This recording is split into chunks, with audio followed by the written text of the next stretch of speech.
Bon, j'espère que cette fois, ça va être audible.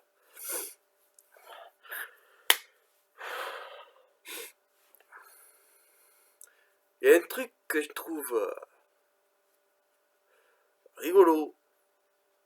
Ah, ça me fait marrer, quoi. Ça me fait rire. Ça me fait rire et en même temps, je trouve ça triste, tu vois. Je ris de tristesse. Je ris de chagrin. Qu'est-ce donc que cette diablerie? Eh ben, cette diablerie, c'est que il fut un temps, pendant la première guerre froide, où c'est que le bloc de l'Ouest voulait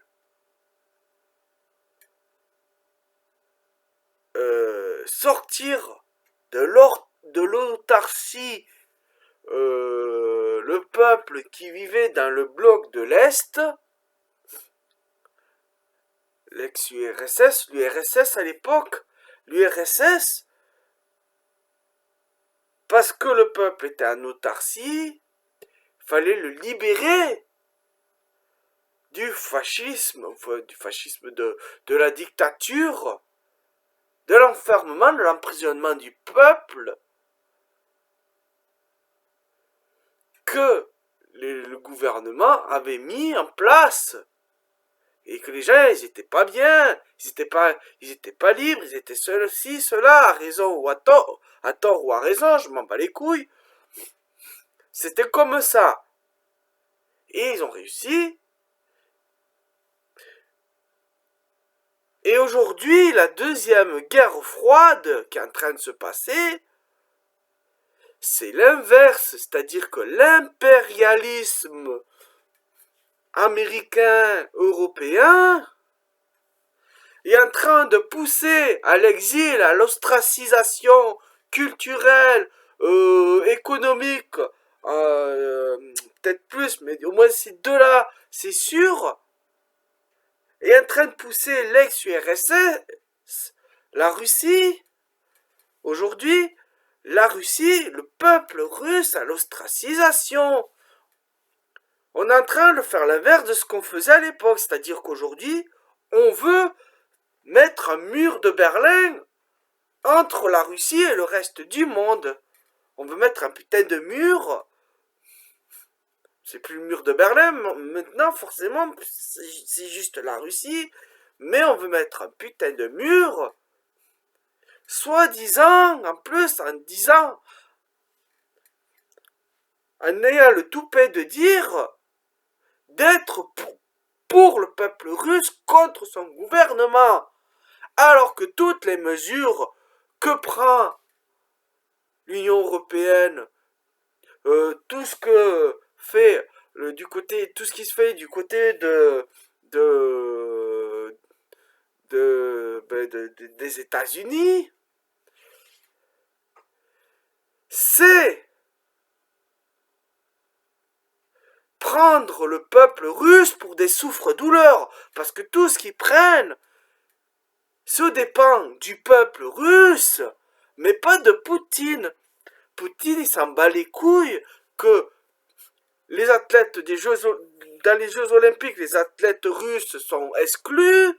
Il s'en bat les couilles que Disney exclut la Russie. Il s'en bat les couilles que l'Eurovision exclut la Russie. Il s'en bat les couilles que Netflix exclut la Russie. Il s'en bat les couilles que qu'est-ce qu'il y a encore, je sais même pas si c'est fait ou pas, mais il s'en bat les couilles que apparemment il y a des gens qui demandent, c'est l'Ukraine qui demande à ce que il soit exclu de PlayStation et de Xbox aussi. Alors je sais pas comment ça va se passer cette histoire. Est-ce qu'ils vont venir aller chercher toutes les Xbox et les PlayStation de Russie? Comment ils vont faire? Mais bref, on veut et on veut et on fait en sorte d'exclure culturellement, économiquement aussi, hein, l'Union européenne fait en sorte d'exclure économiquement la Russie, sauf que les seuls que ça touche, c'est le peuple qui est pour rien, pendant que le gars qui est responsable de tout et qui fait la guerre, ça me bat les couilles. C'est-à-dire que ça n'a aucun impact, ça va pas l'arrêter. On s'en prend lâchement au peuple. C'est totalement absurde. Alors, autant encore, à la limite, la propagande d'avant, elle avait quelque chose de logique, de rationnel, même si c'était qu'une propagande. Mais aujourd'hui, on marche totalement sur la tête. On dit qu'on va aider le peuple russe en se servant de lui comme souffre-douleur. Et il y a des gens pour applaudir, pour féliciter le gouvernement, l'Union européenne, l'ONU. C'est complètement débile. Du prolo de base. Jusqu'à les plus hautes sphères des élites. Vous êtes tous complètement des mangues.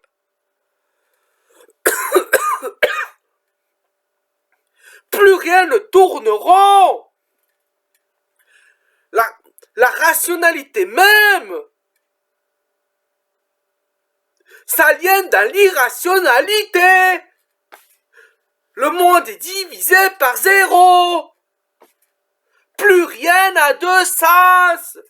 Dans tous les sens, partout, c'est qu'on regarde. Et on trouve ça normal, on trouve de la logique là où c'est qu'il n'y a que de la folie. C'est n'importe quoi.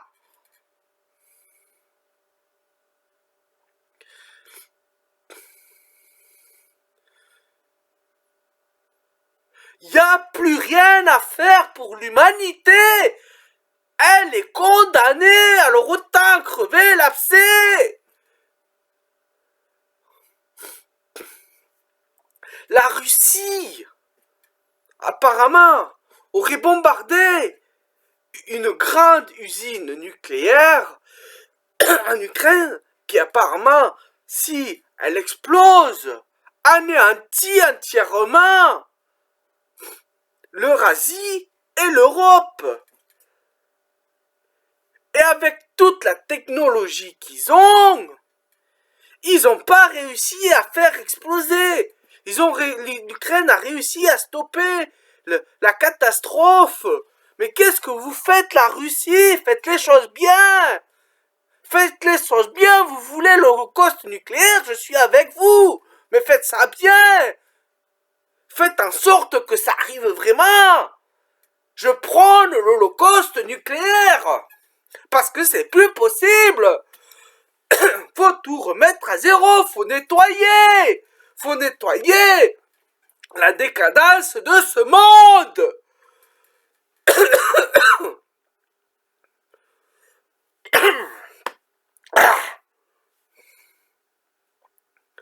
Je me rappelle qu'il n'y a pas si longtemps que ça,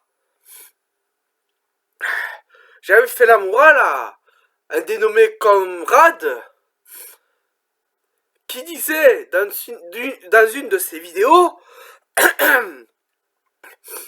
qu'il fallait que chez nous, il y ait d'après lui, comme il dit, un malade mental dans le bon sens du terme, qui ait les couilles non seulement de menacer l'Union européenne de la bombe atomique, mais en plus qui ait les couilles de le faire, d'appuyer sur le bouton et d'envoyer des bombes partout. Et j'ai vu dire, oh mais mec, t'es complètement destroy dans ta tête. Tu sais que là, t'es en train d'encourager l'holocauste nucléaire, là, parce que c'est ce qui va se passer si on a ça au pouvoir. Eh ben, je me trompais. Non, je me trompais pas, c'est ça qui va arriver, mais c'est ce qu'il faut. C'est ce qu'il faut. Là où j'étais pas d'accord. Et je sais pas lui, si en disant ça, il était conscient, il était d'accord. Mais maintenant, je trouve que ça a du sens. L'holocauste nucléaire, a du sens. C'est la solution, putain, c'est la solution à tous les problèmes. Il n'y en aura plus après, quand il n'y aura plus d'humanité, quand elle aura disparu. Écrasé sous le poids de sa bêtise. C'est ce qu'il faut, amener la bêtise et l'absurdité humaine à son paroxysme, jusqu'à qu'il s'autodétruise. Vive l'Holocauste nucléaire! Amen! Amen!